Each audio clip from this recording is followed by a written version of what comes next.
Goodall, FightHype.com. I'm here with my man, Chicago's own Red. How's it going? Everything's good, man. How you doing, man? I'm blessed that I get to have this wonderful interview. That people don't really understand that how you keep things very low key. You just focus on the boxing in the gym, and you let Bud do his thing. Yeah, I don't like to do all that talking. That's all you ever see is people talking. I try to just let my actions and let whatever product I'm putting out, me and the team is putting out, do that for us. I don't really, too many coaches and, they talking too much. The fighters, it's about the fighters.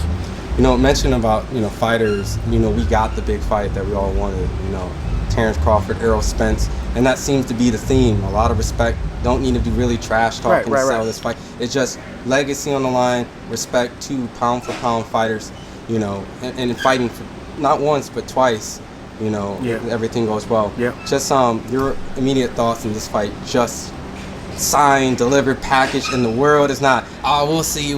It's delivered. It's been a long time coming. The fans been wanting it. We've been wanting it. EJ been wanting it. You know what I mean? So it's finally here, and it's a great thing for the sport of boxing. It's two top competitors, undefeated in their primes, top 5 pound for pound, wherever you want to put them. That's history, and I'm just glad to be a part of it. I'm very excited about it. There was an online post I seen. They put Leonard Hearns, then they put Oscar De La Hoya, Tito Trinidad, and then they put Floyd and Manny, and then at the bottom, no worries. And then they put Errol Spence and Terence Crawford at the bottom. The lineage of the welterweight in every decade. Everyone got their welterweight fight. And this generation finally got their welterweight fight that we all didn't think that was going to happen. Right. Does this potentially live up to one of the best fights or one of the most important fights in boxing? I believe so. It's a good clash of styles. Errol is going to come. We know his style. He's been watching us for years, so he know what we coming with. Two guys that going to come with it. Skill set, both very high. Errol's volume is very high. You know what I mean? So he's going to let his hands go, and that's going to bring for some action. That's going to bring from some excitement. So yeah, definitely, it's definitely going to be one of the better fights. It's not going to be hype.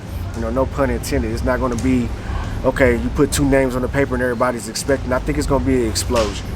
I know this sounds cliche to ask, but obviously, is there anything different or done in this particular camp? Because from what I've seen on First Take, and I forgot to ask Terence this, but he seems very happy. He's laughing, he's smiling, almost to a point where I haven't really seen that side of him publicly on a fight announce or things. He's just it's a lot of things. A lot of the fans and media guys and YouTubers and all that. It's so many narratives put out. Oh, he's scared, he's ducking. Why won't he take 70-30? What's wrong with him? It's just so much of that stuff. And these athletes are human beings. So, for it finally to get made after all this time, it just shows you that we wanted to take this fight. It shows the world that EJ wanted to take this fight. So it was never about anyone ducking each other. It's business. You know what I mean? And business was right, and we got July 29th. So, and this is something that we've been wanting. For some reason, he don't get the ultimate respect that he deserves. Us as coaches don't get the respect that we deserve. So it's a fine time to prove doubters wrong. It's a fine time. It gives you motivation.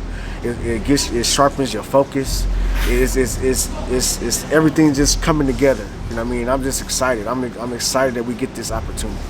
You guys trained a little bit at the UFC facility, and then you trained as well, in Omaha, Colorado.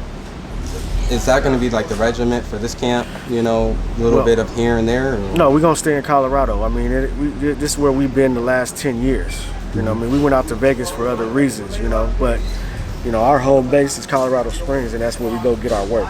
So nothing's gonna change. I mean, we got good workouts, good the altitude, etc., etc. Everybody knows, that's where we train, Colorado Springs. It's peaceful. It's not a lot of things going on, a lot of distractions. You know what I mean? So it's just get there tomorrow, focus, get ready for July 29th. obviously I'm not going to ask stuff about game plan and things of that nature, but just the simple fact of just like, what does Terence do so great, and what does Errol do so great, and I guess potentially in this fight, I don't want to ask like obviously strength and weaknesses, but so in a sense, like what do you think of Errol Spence as an opponent? Like, is he the best opponent? We'll see after the fight. We'll see if he's the best opponent after the fight. I mean, on paper and the eye test, he's a hell of a fighter. He's a great fighter. You know what I mean? I'm not going to go into all his strengths and weaknesses. If you got a boxing eye, you know what he does well. Yeah. If you got a boxing eye, you know what we do well. What the difference is, and I don't know who said this. I can't remember. A coach said this, is, you know, we got a lot in our toolbox. We got a lot to go to. We got a lot of, we can get a wrench, we can get whatever we need to get out of that toolbox at the specific time, and we got it to do it. However the fight goes, we're ready to make adjustments. You know, and what the key is to use the right tool at the right time. I can't remember what coach said that, but that was very slick, and I put that in my arsenal. You know, I asked Terence this, is this fight going to show something that the public, like obviously you see in the gym, people who get the opportunity up close to see his full potential, but in this fight, are we going to see something a little bit different that, you know, like they say fighters rise to the occasion, and like dang, that's a triple left hook, I ain't never, like some, they always talk about Roy, or like double to the body, now he becomes the body, are we going to see something where no one would ever?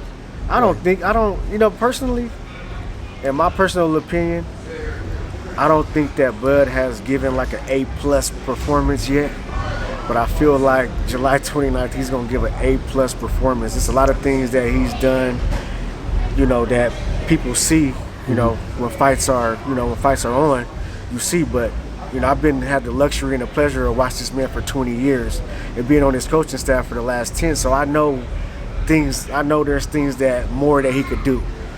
And I feel like, you know, how I feel about Errol might bring it out of him. So we'll see July 29th.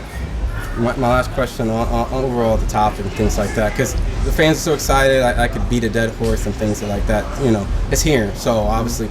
But just wanted to get your opinion on the Aquabud shirt. You know, this might be me doing a little trash talking. You know, so this is just, you know, no context. I like it. It's good on both sides. You like his shirt too? Yeah, I mean, I don't like it. I meant like the creator. But it's good for boxing. You know, they both going at each other. They talk a little shit. They got the T-shirts.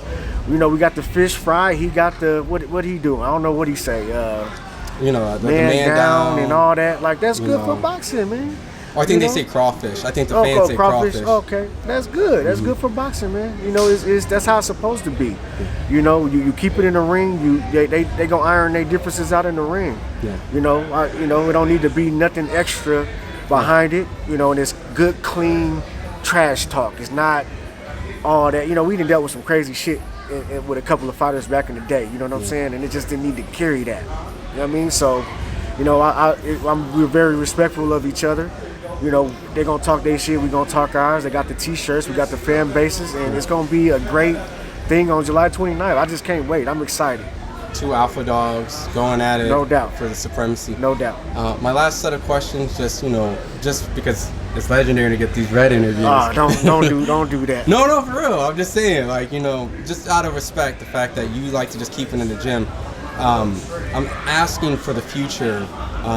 You know, you guys are currently working with Keyshawn, and you guys worked, you know, around camp with Shakur, in addition to worked against the corner of Shakur. Yeah. How great is Shakur? How great is Keyshawn? Those two fighters. Is that? Man, them two, boxing, they're very great boxing minds, man. Shakur,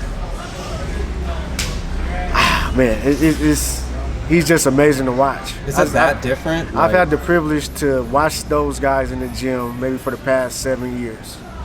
You know what I'm saying? To watch them spar, to watch them train, and their boxing IQ is off the charts. Off the charts. So, however their careers end up, however many championships, multi-divisions, I'm not going to be surprised. I'm not going to be surprised with the amount of success that's going to come with those two young guys' careers. You know, those are great young talents. You know, with the IQ of Floyd, the IQ of Purnell, the IQ of Ward, the IQ of Crawford. Yeah. Is that type of level of IQ yes, that you see? Yes, they are smart fighters. Like, because we didn't get to see, you know, they don't have their mega fights to define it, but just being around it, like intelligently. You know that you got a great fighter. You know, I don't think of myself like the best coach in the world, but I'm a pretty smart coach. When you're learning stuff from them, they're teaching you things. It's kind of back and forth. You know what I mean? So you know you got something when they got a supreme boxing mind and you got a good boxing mind. You know what I mean? Yeah. So that just makes for great things. You know what I'm saying? So I expect big things out of both of them too. Well, just wrapping up the interview, you know, appreciating it all the time. July 29th, going down to T-Mobile, Las Vegas. You know, what can the fans expect? Expect a victory. Team Crawford all day, all night, on Sunday. That's what you should expect. Awesome, appreciate it. Absolutely.